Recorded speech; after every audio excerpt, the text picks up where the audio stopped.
Bismillah, Assalamualaikum warahmatullahi wabarakatuh, Ustadz. Waalaikumsalam warahmatullahi wabarakatuh. Ahlan wa sahlan. Pertanyaan cukup panjang, Ustadz. Saya pernah menyaksikan rekaman video ceramah seorang tokoh yang isinya soal jawab tentang kedudukan hadis-hadis dalam kitab Ihya Ulumuddin Imam Al-Ghazali, di mana penceramah ditanya benarkah hadis-hadis tersebut dalam kitab tersebut banyak yang maudhu dan doif. Maka dijawab dari penceramah, Imam Al-Ghazali menulis hadis tersebut dalam kitab itu di hadapan Nabi Shallallahu Alaihi Wasallam. Terus dia menceritakan bahwa gurunya dulu juga bisa bertemu dengan Nabi Shallallahu Alaihi Wasallam kapan saja dia mau dalam keadaan sadar atau bukan mimpi. Apakah kisah seperti ini benar, Ustadz? Benarkah ada ulama yang bisa bertemu dengan Nabi Shallallahu Alaihi Wasallam dalam keadaan jaga sampai sekarang? Syukran jazakallah. Naam, Ustadz. Barakallahu fiik. Kaum muslimin dan muslimat dirahmati Allah Subhanahu wa taala. Bahwa keyakinan ahlus sunnati wal jamaah adalah seorang yang sudah meninggal tidak akan bisa ditemui lagi dalam alam dunia ini. Dalam alam dunia ini, artinya dalam keadaan jaga.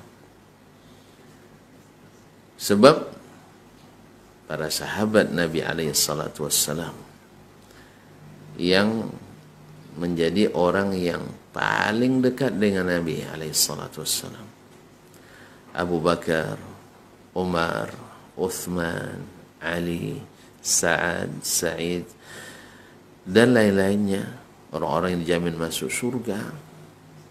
Mereka menghadapi banyak masalah.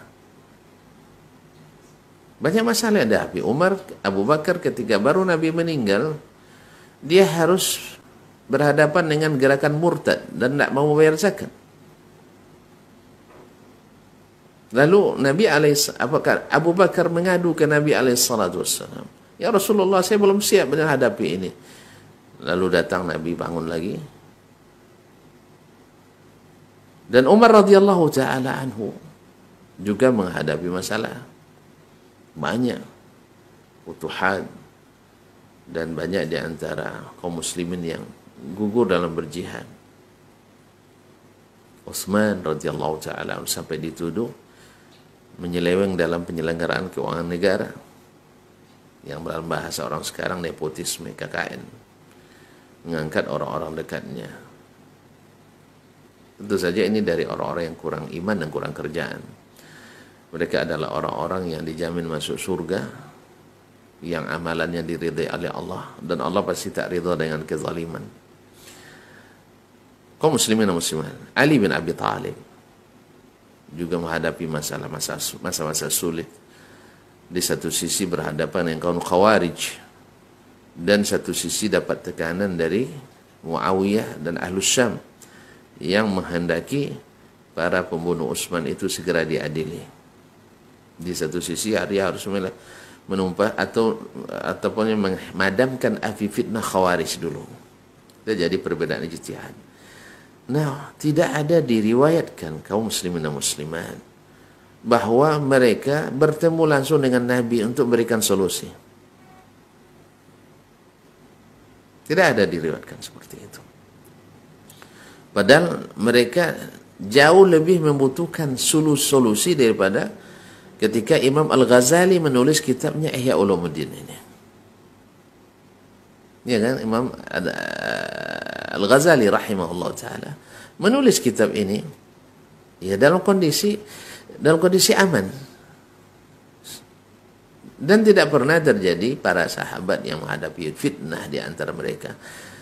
Padahal kan yang logisnya dan memang kenyataannya bahwa Nabi SAW menjadi pemutus bagi mereka.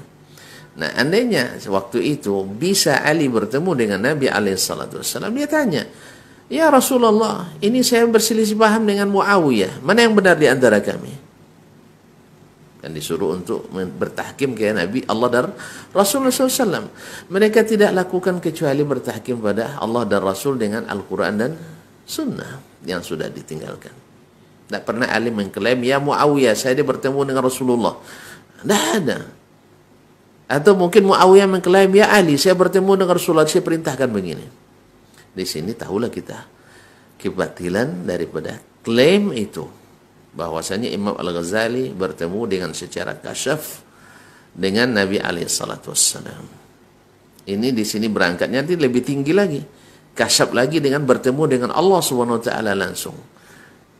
Dan lebih tinggi lagi ini kesehatannya adalah menyatu langsung dengan Allah Subhanahu wa taala. Ini adalah klaim-klaim yang dijelaskan oleh para ulama kedustaannya, dan ya sebenarnya ini tidak perlu dalil untuk mendustakannya. Ya cukup kita lihat bagaimana orang-orang sahabat yang dekat, dan ini akan membuka pintu dusta-dusta yang lain. Setiap orang yang sampai kepada derajat ini mengklaim nanti sudah bertemu dengan Nabi alaihi salatu wassalam, dan itu banyak kenyataannya bertemu dengan Nabi sehingga dibebaskan dari mengamalkan syariat, sehingga dia punya keyakinan sendiri. Kaum muslimin dan muslimat dirahmati Allah, Allah sudah memberikan cap bahwasanya ketika Nabi meninggal atau sebelum Nabi meninggal, Allah sudah katakan al-yawma akmaltu lakum dinakum. Hari ini sudah sempurnakan. Kalau seandainya masih ada hadis lain yang diterima oleh Imam Al-Ghazali dari Nabi alaihi salatu wassalam secara terjaga dalam alam alam nyata ini, berarti masih ada agama yang belum disampaikan oleh Nabi alaihi salatu wassalam.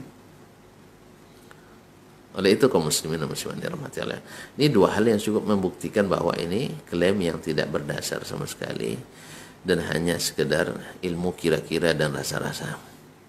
Yang ketiga, setiap ilmu itu dikembalikan ke ahlinya.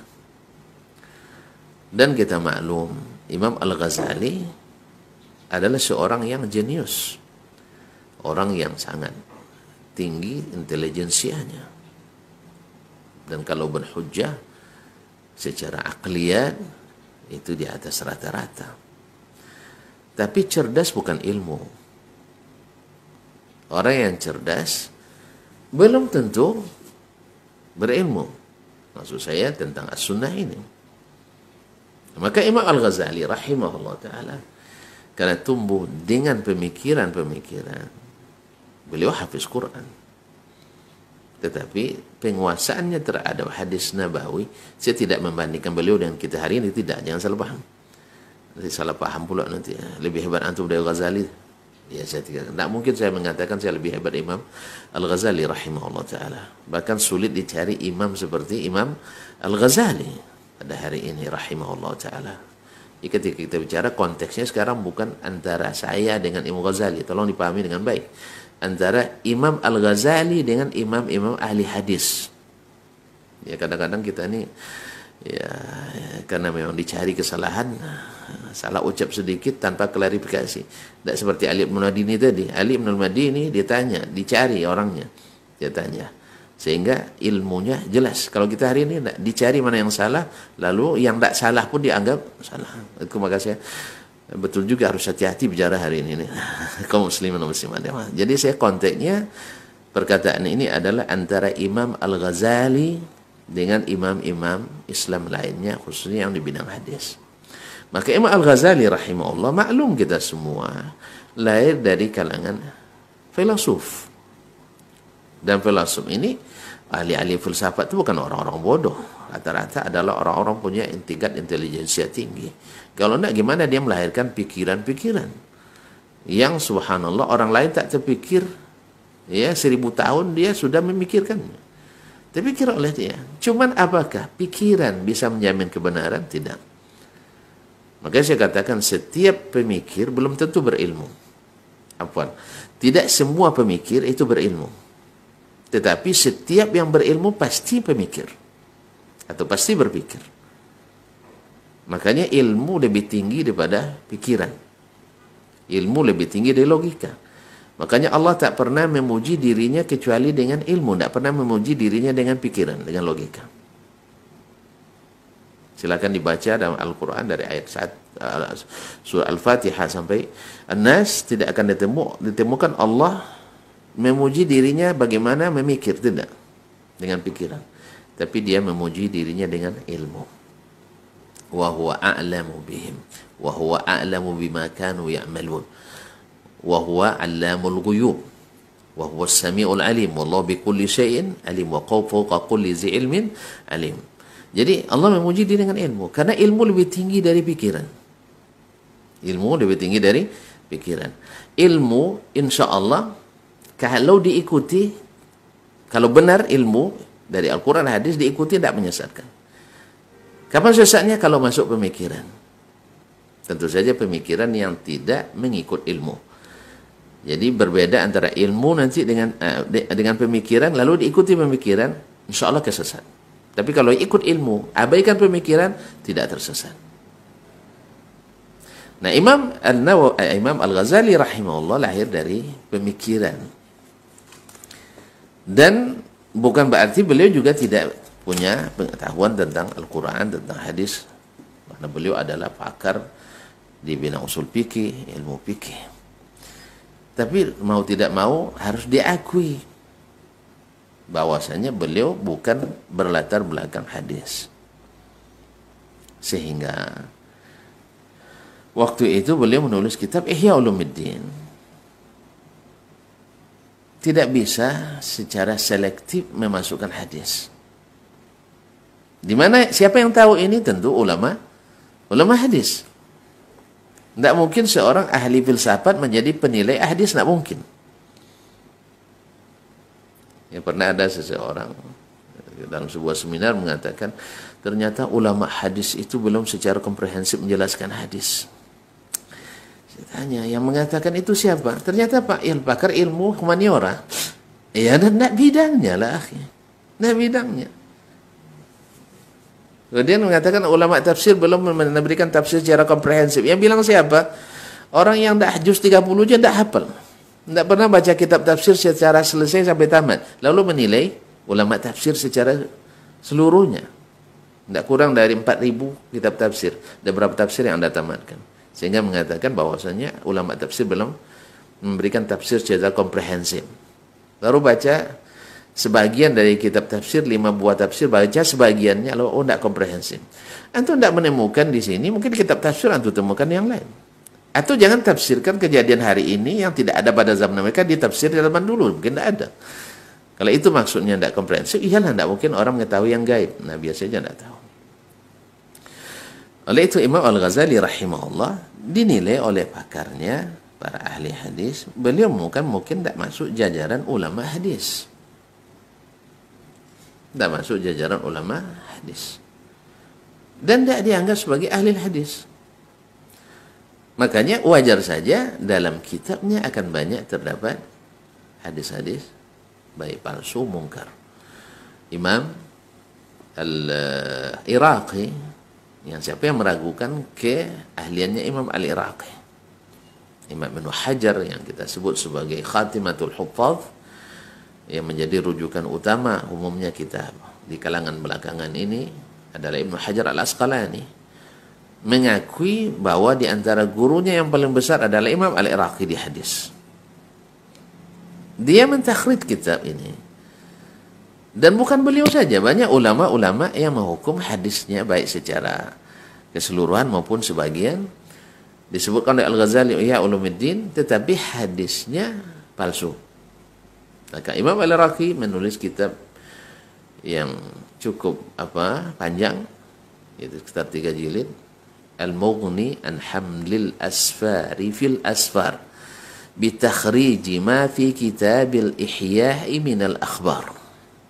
Judulnya aja panjang ya. Al-Mughni an Hamlil Asfari fil Asfar bitakhriji ma fi kitabil Ihya'i minal akhbar.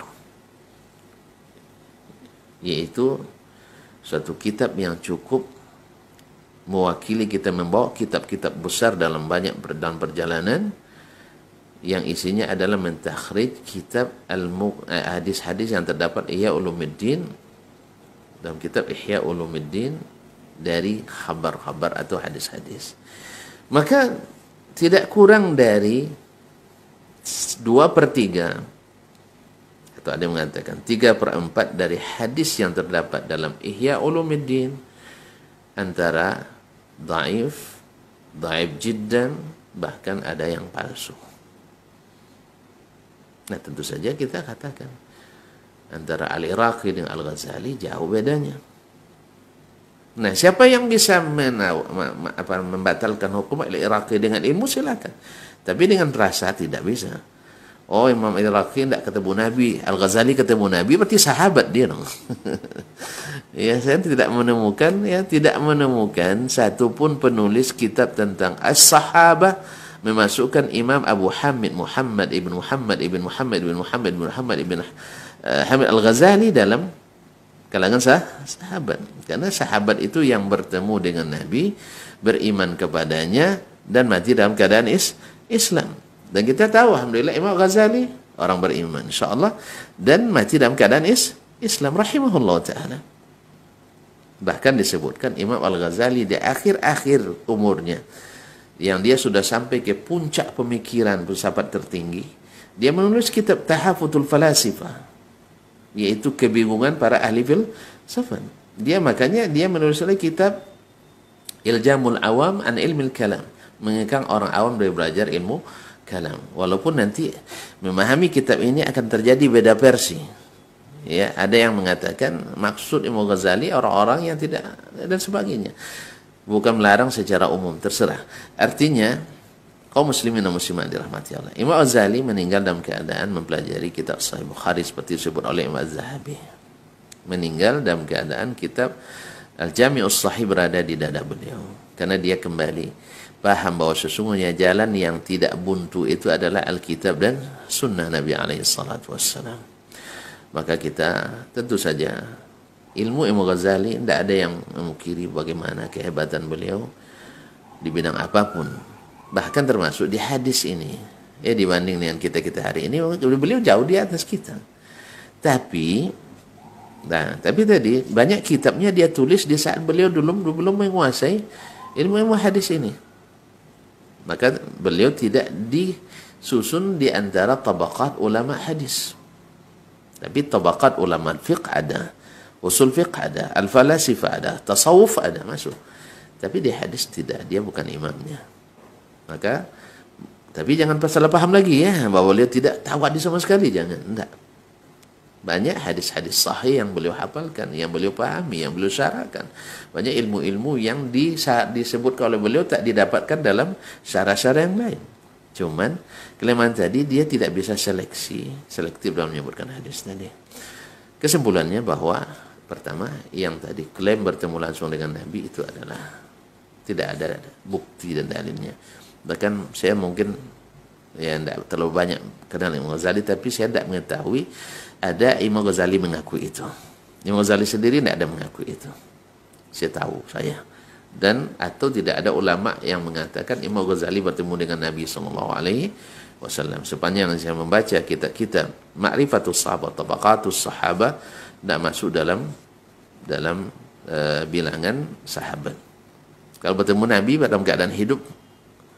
Ketiga, bahwa Imam Nabi tidak kembali hidup lagi. Beliau hidup di alam barzakh hidup.